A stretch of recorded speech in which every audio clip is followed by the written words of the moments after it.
बिस्मिल्लाह रहमान रहीम। अस्सलाम वालेकुम बहनों, भाइयों और बुजुर्गों। आज हम इस काबिल जिक्र कहानी को बयान कर रहे हैं कि खलीफा ताई किस तरह खिलाफत अब्बासिया का 24वां खलीफा बना।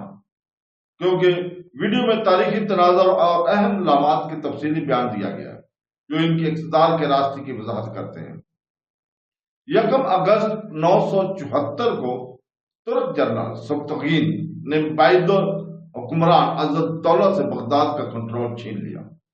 जब बगावत हुई तो अलमोती ने बाइद कबीले के निकाले गए अरकान के साथ बगदाद छोड़ दिया, लेकिन सब्तगीन ने इसे जबरदस्ती वापस ले लिया और इसे अपने महल में कैद कर लिया।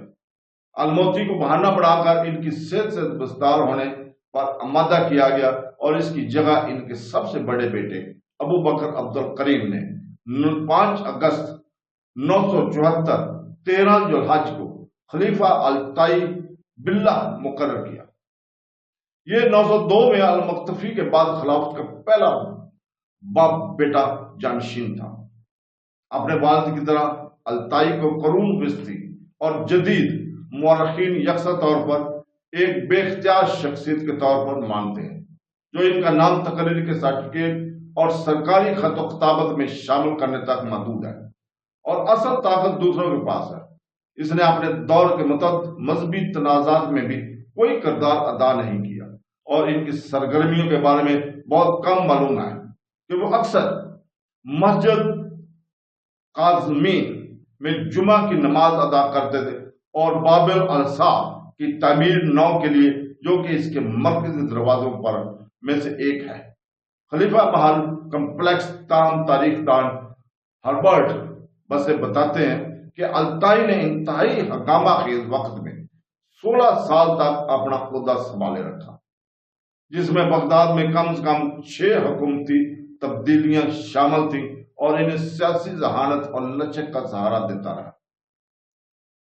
नए खलीफा ने फौरी तौर पर सब्तगीन को नासिरुद्दौला के अज़्ज़ाज़ी लक़ब के साथ चीफ अमीर और उमरा के तौर पर नामजद किया।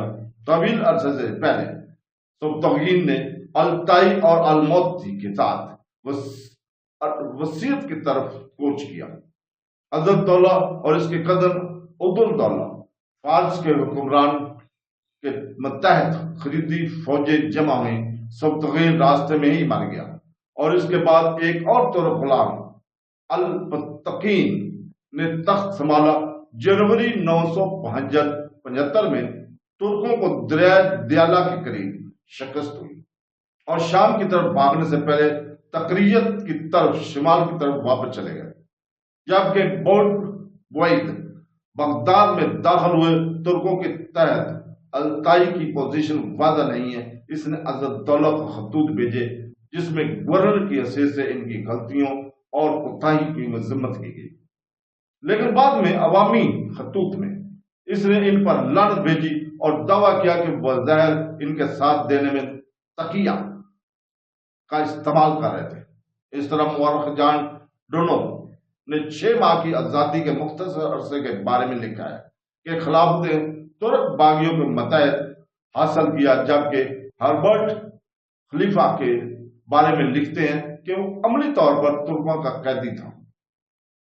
बहरहाल अल-ताई जल्दी कम से कम किसी हद तक अपनी पोजीशन बहाल करने में कामयाब हो गया। खरीदारों के झगड़ों और इनके जायज होने की जरूरत को इस्तेमाल करते हुए बगदाद में अज़्ज़दौला ने अपने कज़न को माजूल कर दिया और शहर की हुक्मरानी संभाल ली। तकरियत छोड़कर अल-ताई बगदाद वापस आया, जहां अज़्ज़दौला ने इसका एहतराम के साथ इस्तकबाल किया और इसे इसके डोमेन्स बहाल कर दिए जो बज़ैर जब्त कर लिए गए थे। ये वायदा नहीं है कि किसी के जरिए गालिबन अज़्ज़दौला ने इसे इशारा मिलते ही किए थे कि इसने अमीर की हैसियत से बाज़ाब्ता सरमायाकारी के लिए अल-ताई से मशवरा किया और अज़्ज़दौला से पहले इसका नाम जुमा की नमाज में शामिल था। इस वाक़े में अज़्ज़दौला ने अपने वालिद बुजुर्ग वाइद अमीर रुकनुद्दौला के दबाव के सामने झुककर इराक को एक अलहदा अमारत देने की इजाजत दी। तो दोस्तों, कल हम حضرت دولہ اور ابو دولہ خلیفہ تائی عباسی خلافت کی 24ویں خلیفہ کے تحت بیان کیا جائے گا۔ اور آپ برائے مہربانی کل تک کے لیے اجازت دیں۔ اللہ حافظ۔